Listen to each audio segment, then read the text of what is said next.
But I'm a former prosecutor, and I've got a question that is just, I can't keep it from coming out.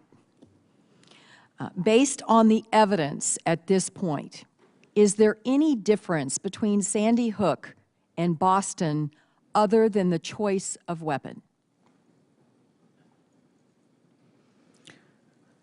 Well, in terms of intent for death and destruction and injury, no. Methodology, yes. And we don't know the motivation behind certainly Boston. We don't know whether it was domestic, it's international. Or if it was identical to the motivation in Sandy Hook. We just don't know the answer to those questions. So I think that it's impossible for me to sit at the table today and say they are identical except in effect and impact.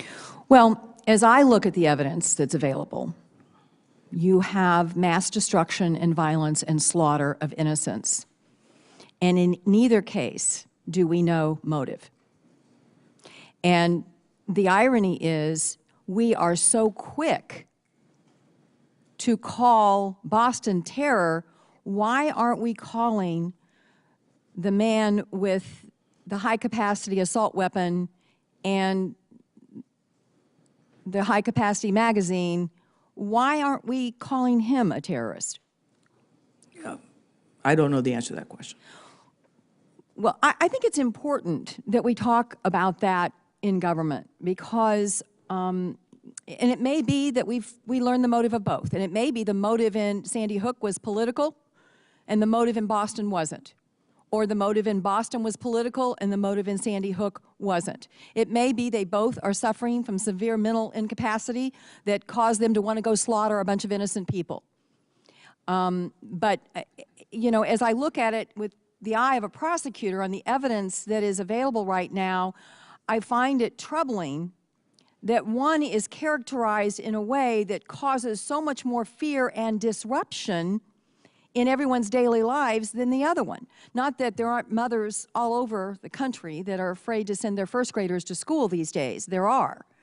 But I would certainly urge you, Secretary, to take a look at this and see if the government has a responsibility as to when and how we characterize an act, a criminal act, an act of terror, when there is not evidence yet to support, I believe, that characterization until we know what the motive is. It just is troubling to me, and I think both of them, you know, maybe they had identical motives. One chose a military-style weapon with a high-capacity magazine, and the other one chose to make a homemade bomb.